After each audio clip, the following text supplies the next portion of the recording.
Santa Claus, right down Santa Claus Lane. Santa let Santa all his reindeer pulling on the rein. Bells are ringing, children singing, all is merry and bright.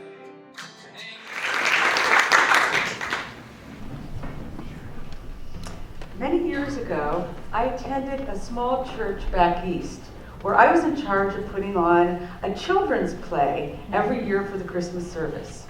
Each year, I came up with an idea for the play, and I loved working with the children because they delighted in being the center of attention for one night every year. One year, though, I had nothing, nada. Not a single idea in my head for that year's play, and it was just a couple of weeks before Christmas. I almost gave up when I got the idea that maybe I could look in the Bible. Yeah, so I opened up my Bible and I looked for the story of Jesus' birth for inspiration. When I looked in Matthew, I was a little perplexed. There was the story of Jesus' birth there, but there was just a focus on Joseph and wise men. There was nothing there about angels coming to Mary or shepherds. So I asked my minister about this. She said, "Oh, that's the story that you'll find in Luke." I was shocked. This one story that had been so prevalent in my upbringing was not as solid as I had believed. And if this one story, this ultra important story of Jesus' birth, was not what I had thought, I thought, well, what other stories have been embellished or incomplete or just plain false?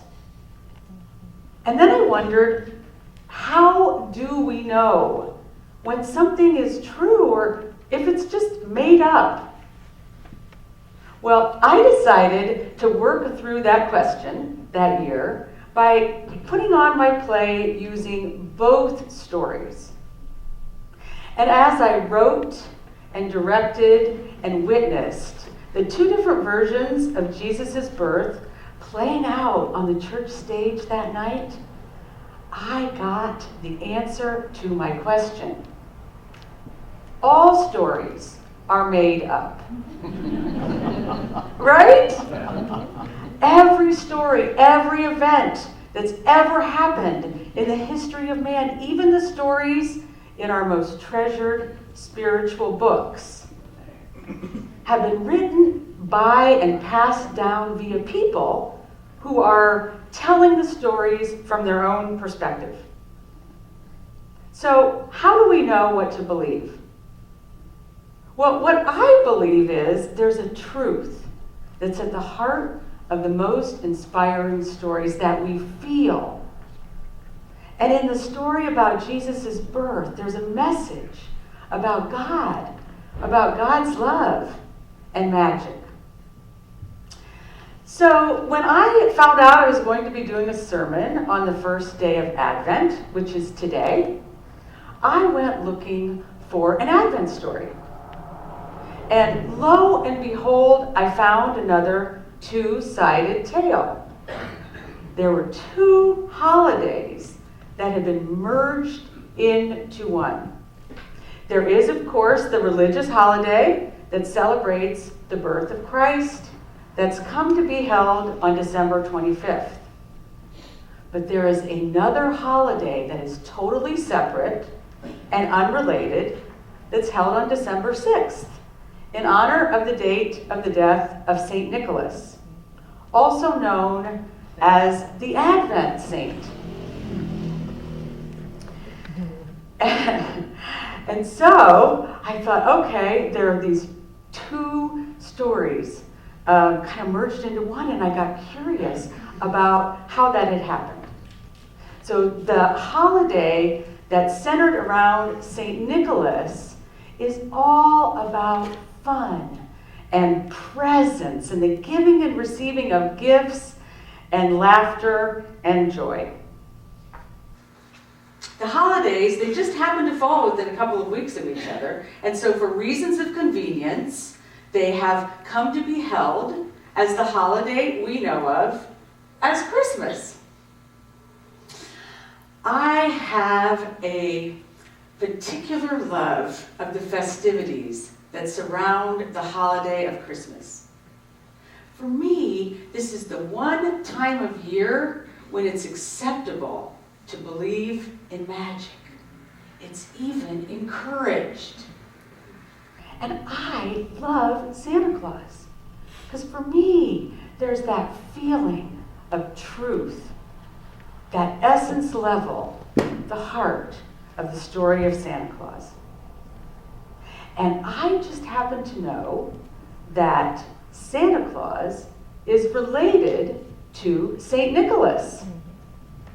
And it just so happens that my husband Curtis is a distant descendant of St. Nicholas himself. As a matter of fact, in his family, they sometimes call him St. Nick Curtis. So I've asked him to join us today to help us out with this one.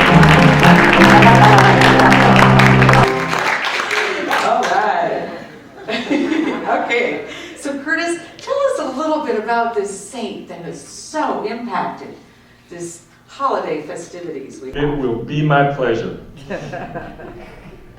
Nicholas was born 300 years after Jesus in a coastal town a few hundred miles up the coast from where Jesus was born.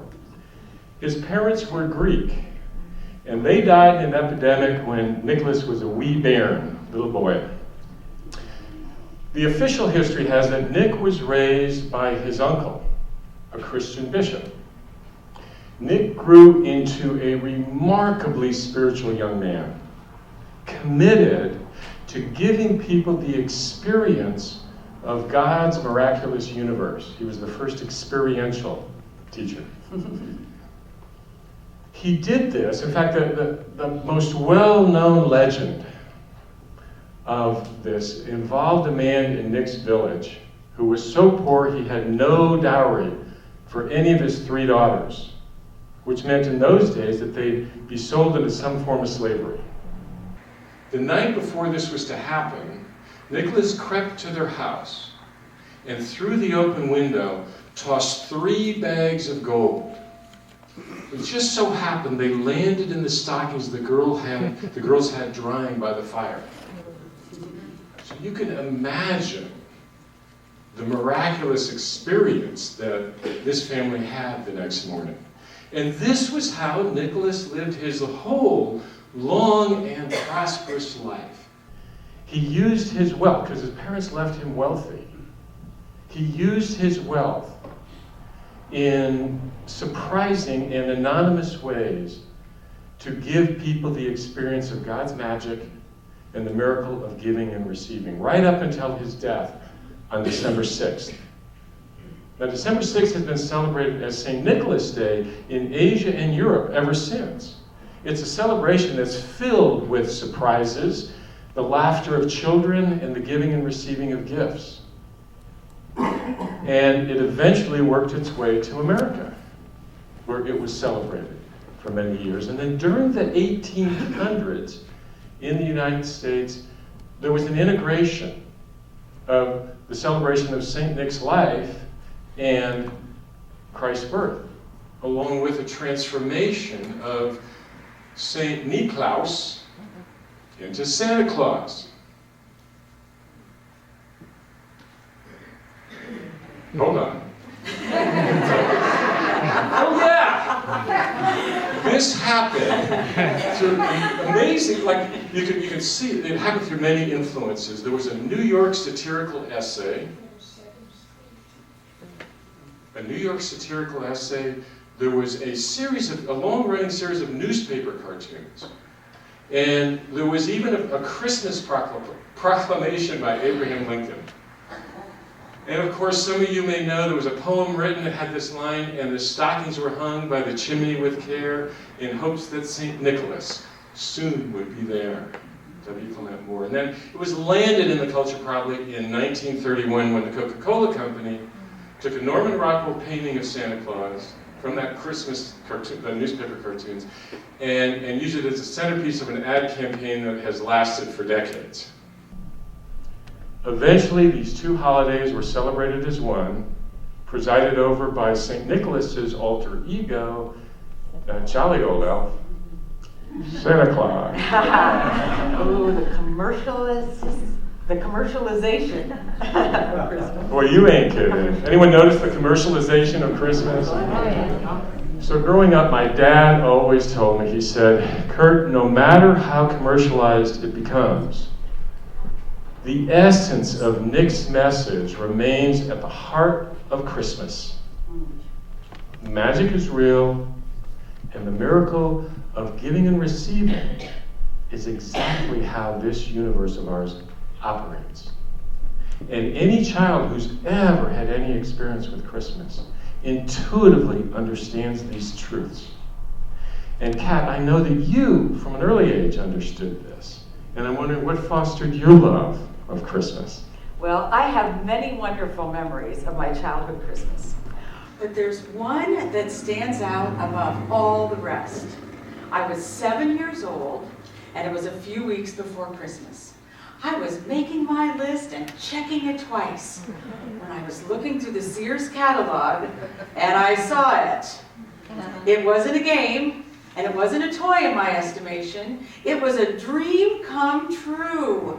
It was called Barbie Hair Fair. Oh yeah, it had beautiful little wigs, it had a real hair dryer, and best of all, there was a bottle of magic hair color changer. I was in love. There was Barbie, there was hair, and there was magic all in one package. It was a dream come true. Now, although this had made it to the top of my wish list, there was a little complication because I knew that it was probably on my mother's not on your life list. And it was then that I thought of Santa and all the wonderful things he brought me over the years. And I didn't always get everything I asked for, but there seemed to be some kind of arrangement between Santa and my mom because the rules were stretched a little bit in my favor when it came to what Santa did bring me. And there was another complication. I was on a quest to figure out how do we get what we want in a way that is loving. How do we know when what we want is in line with what God wants for us? Or when we're just being greedy? And now, the ultimate giving and receiving season was upon us. And I intended to learn about this firsthand. My desire for the Barbie Hair Fair wouldn't die, though, so I decided I was going to go for it. I was going to ask for this one thing, and I didn't care if I wasted my whole Christmas wish list on something that I might not get. My desire to have that magic potion in my hand was stronger than my doubt. So, when my once-a-year visit to Santa came, I told him what I wanted, and I told him I knew that this one wish might not be possible. And I promised him I would not hold it against him if he could not bring it to me that year. But it was what I wanted, so I spent my whole 3 minutes in his lap imagining the fun I was going to have with those little wigs and the little magic hair color changer bottle. Okay, so Christmas morning came, and my 3 sisters and I, we entered the magical atmosphere that my parents had created. There were pretty presents wrapped all around the magical tree. I didn't see my Barbie Hair Fair box anywhere, but I remembered the promise that I had made Santa. So I oohed and ahed over my cute little Midge doll, and I broke open my Yahtzee game, and I loved the little pencils and scorecards. Oh, but when we were down to the last few presents, I could see that it just wasn't there, and I couldn't believe it. I wasn't sad, I wasn't mad, I sure wasn't glad, but it was as if somebody had told me the earth was flat. I had done everything I knew to make my wish come true, and it just wasn't there. There was a moment of truth right after the last present was open. And I looked down at my pile of gifts, and I felt gratitude. This was something that I had figured out was really important in the process of giving and receiving of gifts with love process. I felt truly grateful for what I had. And I knew that my Barbie hair fair would be there someday. Even though it wasn't there now, I didn't know why, but I knew it would be. So there was no need. It just kind of went there, okay. There was no need for disappointment because I knew that magic was real. And in that moment, let me just stop you right here. In that moment, that's the moment that Nick was teaching about his whole life. Is that to hold with faith and belief and trust, and at the same time to be grateful for what we already have. How did he get to be so wise? Nick had a brilliant teacher. Now, the official history has that Nick went to live with his bishop uncle after his parents' death. But in my family, we have always believed that Nick was raised by his aunt. She was known as the Queen of Hearts because she radiated the archetypal energy of unconditional love. And it was she who taught Nick about the magic in God's universe and the miracle of giving and receiving that he made his life's work. He learned from her that there was a magic formula way of thinking that always begins with being grateful for and generous with what we have. Then it works to clear out all the negative fears and doubts so that we can experience the inspired truth of our heart's loving desire and ask that they be fulfilled. Then we can imagine all the ways they might be fulfilled. But we have that faith that God knows which way will serve us best. And it might not always be the way we imagine will be best, but God delivers.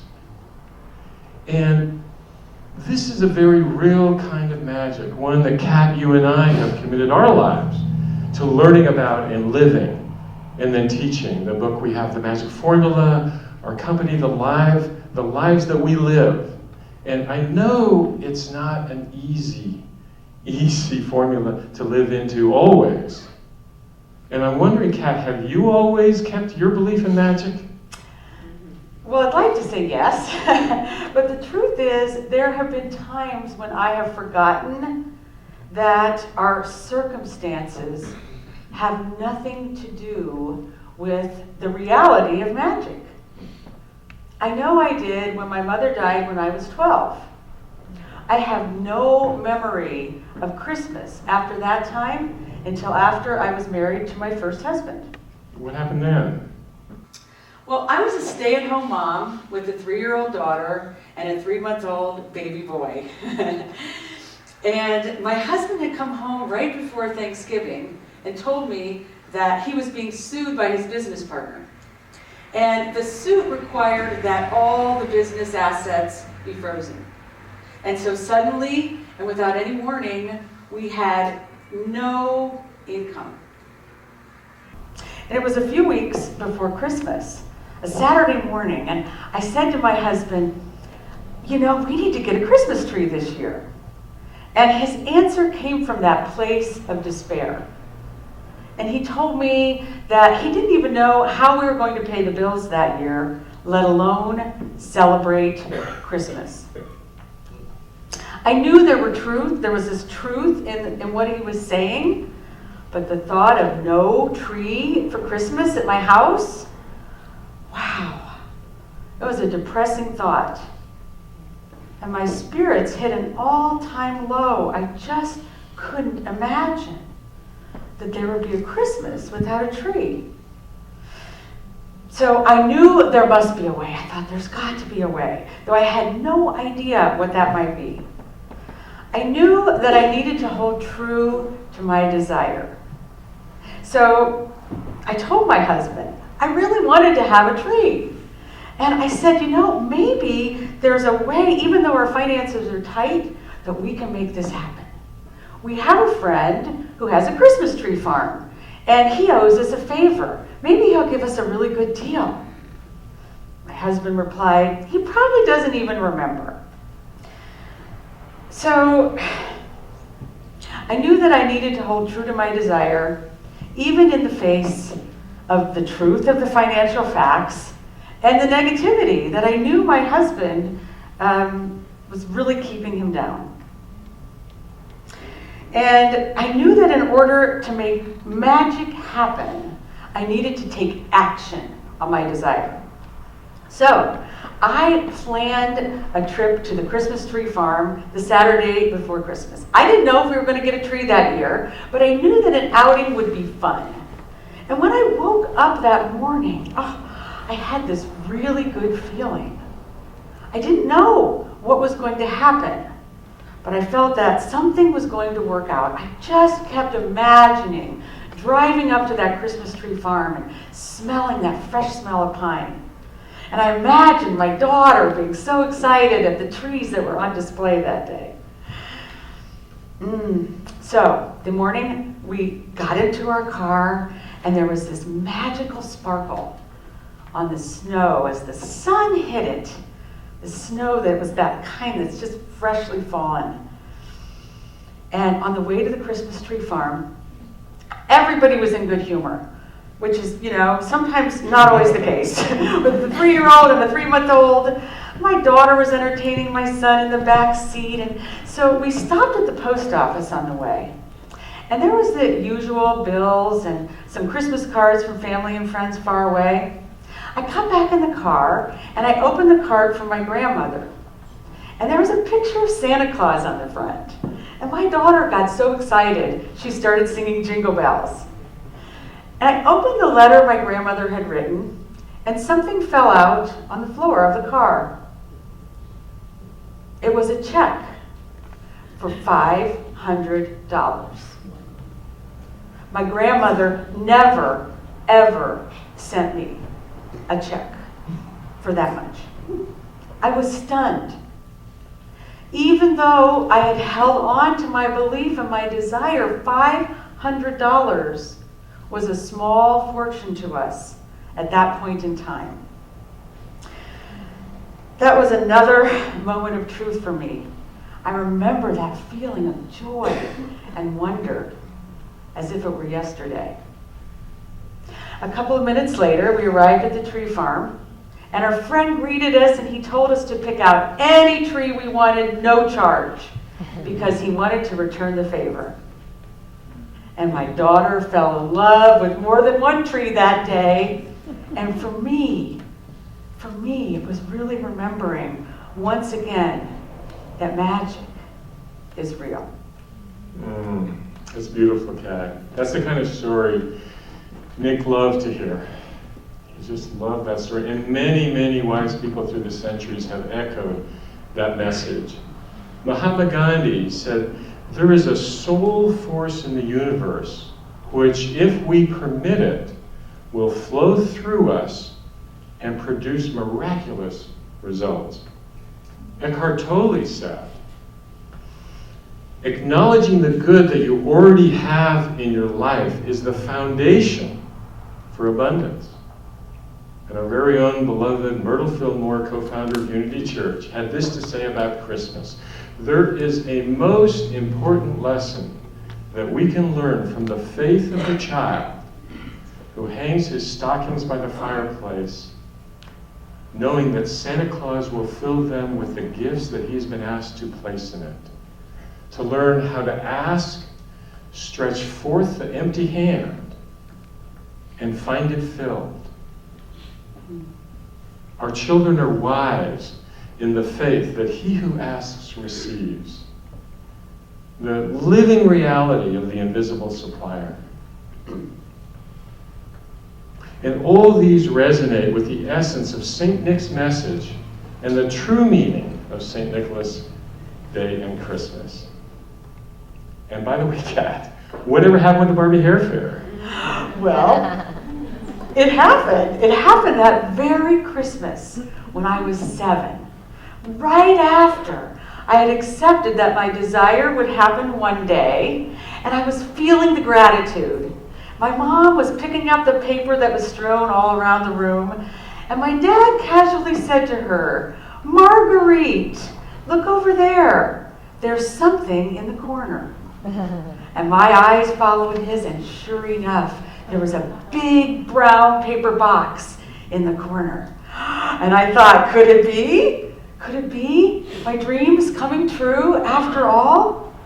I leapt up and I grabbed that box, and it said right on the cover, magic marker, "To Kat from Santa." And I ripped it open, and sure enough, there was my Barbie Hair Fair. And in that moment, I felt something far more joyous than having received the gift that I'd asked for. Far more delightful than seeing that little hairdryer and the wigs and the magic bottle of hair color changer. I felt the power of having made a dream come true.